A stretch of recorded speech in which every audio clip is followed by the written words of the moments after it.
Last slide में हमने बात करी थी एट्रीब्यूट्स को हम दो पार्ट्स में डिवाइड कर सकते हैं। मींस एट्रीब्यूट आपका सिंपल एट्रीब्यूट भी हो सकता है, कंपोजिट एट्रीब्यूट भी हो सकता है। एक और वे होता है एट्रीब्यूट्स को डिवाइड करने का। मींस एट्रीब्यूट्स आपका एक और तरीके से क्लासिफाई कर सकते हो। एट्रीब्यूट्स आपका सिंगल वैल्यूड एट्रीब्यूट भी हो सकते हैं, मल्टी वैल्यूड एट्रीब्यूट भी हो सकते हैं। अब आप कहोगे सर ये सिंगल वैल्यूड एट्रीब्यूट और मल्टी वैल्यूड एट्रीब्यूट क्या होते हैं, इनके बारे में कुछ बता दो।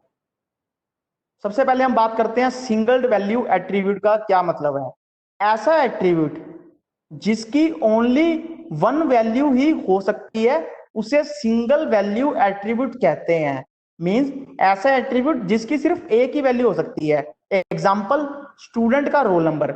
मान लो आपकी क्लास में कोई स्टूडेंट है, क्या ऐसा हो सकता है कि किसी स्टूडेंट के दो रोल नंबर हो? आप कहोगे नहीं सर, किसी भी स्टूडेंट के दो रोल नंबर कैसे हो सकते हैं, उसका तो एक ही टाइम पे एक ही रोल नंबर होगा। यदि हमने उसको कोई अलग रोल नंबर असाइन करना है तो पुराना रोल नंबर हट जाएगा, उसको नया रोल नंबर मिल जाएगा। बट एक ही टाइम पे किसी भी स्टूडेंट के दो रोल नंबर हो सकते हैं, तीन हो सकते हैं? आप कहोगे नहीं सर, स्टूडेंट का रोल नंबर तो सिर्फ एक ही हो सकता है। तो ऐसा एट्रीब्यूट जिसकी सिर्फ एक ही वैल्यू पॉसिबल है उसे सिंगल वैल्यूड एट्रीब्यूट कहते हैं।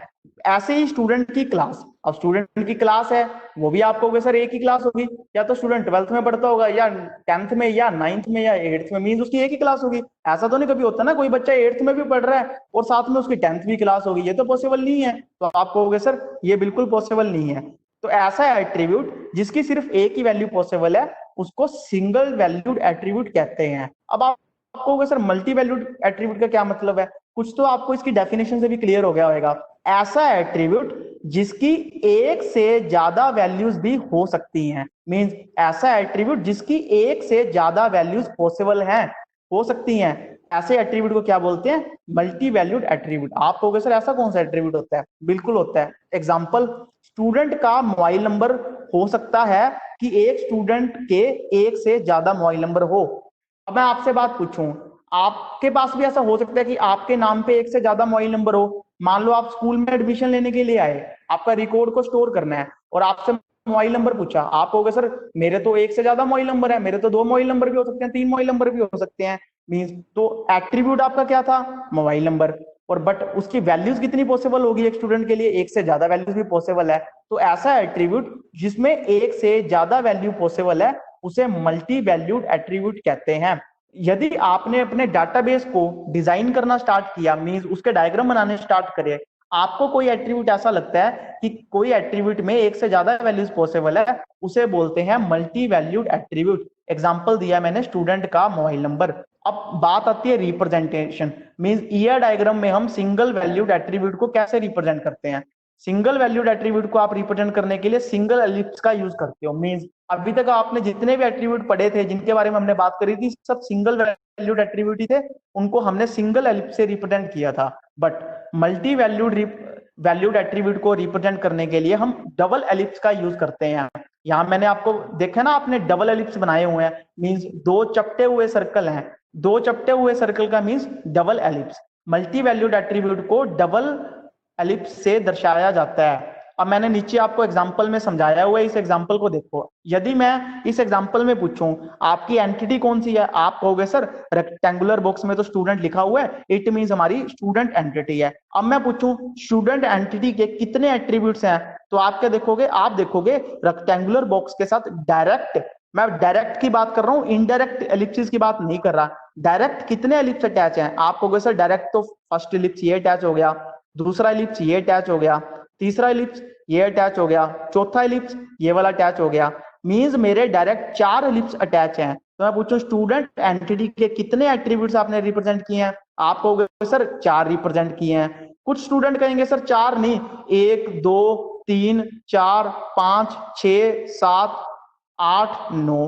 कुछ स्टूडेंट कहेंगे नो एट्रीब्यूट रिप्रेजेंट किए हैं। बट जो स्टूडेंट नो एट्रीब्यूट रिप्रेजेंट की बात कर रहे हैं वो कंपोजिट एट्रीब्यूट के कंसेप्ट को भूल चुके हैं। ऐसे एट्रीब्यूट जो फर्दर स्मॉलर एट्रीब्यूट से मिलकर बने हुए हैं वो उन्होंने उनको भी काउंट कर लिया है। बट आपको जब कोई भी क्वेश्चन आता है एग्जाम में, वो पूछता है कि स्टूडेंट एंटिटी के कितने एट्रीब्यूट्स हैं, आपने सिर्फ डायरेक्ट जो उससे अटैच है उन्हीं एट्रीब्यूट्स को गिनना है। Means roll number, mobile number, address, name, मेरे टोटल कितने एट्रीब्यूट हैं? 4 एट्रीब्यूट हैं। इससे कोई मैटर नहीं है कि आपका एड्रेस कंपोजिट एट्रीब्यूट है या नहीं है। टोटल एट्रीब्यूट कितने हैं? 4 एट्रीब्यूट हैं। सबसे पहले एट्रीब्यूट की बात कर लेते हैं, क्योंकि हम इसमें बात कर रहे थे सिंगल वैल्यूड और मल्टी वैल्यूड एट्रीब्यूट क्या होता है। अब मैं पूछूं, रोल नंबर है स्टूडेंट का, स्टूडेंट का रोल नंबर सिंगल वैल्यूड होगा या मल्टी वैल्यूड होगा? आप कहोगे सर अभी तो आपने बताया कि रोल नंबर, किसी भी स्टूडेंट का रोल नंबर की तो एक ही वैल्यू पॉसिबल है, तो रोल नंबर हमारा कैसा एट्रीब्यूट होगा? आप कहोगे सर रोल नंबर तो हमारा सिंगल वैल्यूड एट्रीब्यूट होगा, क्योंकि रोल नंबर की एक ही वैल्यू पॉसिबल है।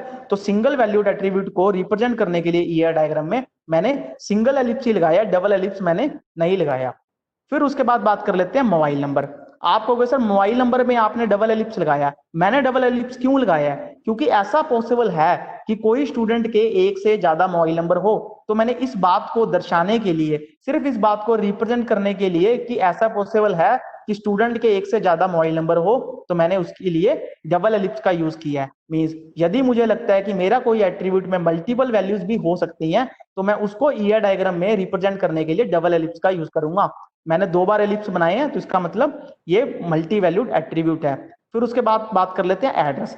अब आप कहोगे सर एड्रेस सिंगल वैल्यूड है या मल्टी वैल्यूड है? अब आप देखो मैंने एड्रेस को सिंगल एलिप्स बनाया है या डबल एलिप्स बनाया है? आप कहोगे सर आपने तो सिर्फ सिंगल एलिप्स बनाया है, मींस मेरा एड्रेस अभी मैंने इसमें सिंगल वैल्यूड एट्रीब्यूट ही दिखाया है। ऐसे ही आपका नेम भी मैंने सिंगल वैल्यूड एट्रीब्यूट ही दिखाया है। अब बात आती है कि सर ये डिपेंड किस पे करता है कि हमें कोई एट्रीब्यूट को मल्टी वैल्यूड एट्रीब्यूट रखना है या नहीं रखना। ये डिपेंड करता है आपकी, फिर मैं वही बात करूंगा, सबका सब ऑर्गेनाइजेशन की रिक्वायरमेंट पे डिपेंड करता है। जिस ऑर्गेनाइजेशन के लिए आप डाटाबेस के स्ट्रक्चर को डिजाइन कर रहे हो, उस ऑर्गेनाइजेशन की वर्किंग क्या है। क्योंकि हमने स्कूल के लिए अपने डाटाबेस को डिजाइन किया है। स्कूल में आप अच्छी तरह जानते हो कि स्टूडेंट का एक ही रोल नंबर हो सकता है, क्लास का एक से ज्यादा रोल नंबर नहीं हो सकता, तो आप उसको सिंगल वैल्यूड एट्रीब्यूट ही रखोगे। अब बात आती है मोबाइल नंबर। अब आपको पता है कि स्कूल का बच्चे के पास एक से ज्यादा मोबाइल नंबर पॉसिबल है, और स्कूल को रिक्वायरमेंट भी है कि वो एक से ज्यादा मोबाइल नंबर स्टोर करना चाहता है, तो हमने मोबाइल नंबर को मल्टी वैल्यूड एट्रीब्यूट रखा है। क्या ऐसा हो सकता है कि किसी पर्सन के पास एक से ज्यादा मोबाइल नंबर हो, बट फिर भी हम उसे सिंगल वैल्यूड एट्रीब्यूट ही रखें? बिल्कुल ऐसा पॉसिबल है। अगर मैं बात करूं बैंकिंग सिस्टम की, सपोज करो ये स्टूडेंट ना होके ये मेरा यहाँ पे अकाउंट होता। अकाउंट में, बैंकिंग सिस्टम में जब हम अकाउंट का एट्रीब्यूट मोबाइल नंबर बनाएंगे, तो हम क्या मोबाइल नंबर की 2 वैल्यूज स्टोर करवाएंगे, 3 करवाएंगे या 1 करवाओगे? आप कहोगे सर ये तो डिपेंड करता है कि पर्सन के पास कितने मोबाइल हैं, 1 है या 2 है या 3 मोबाइल है।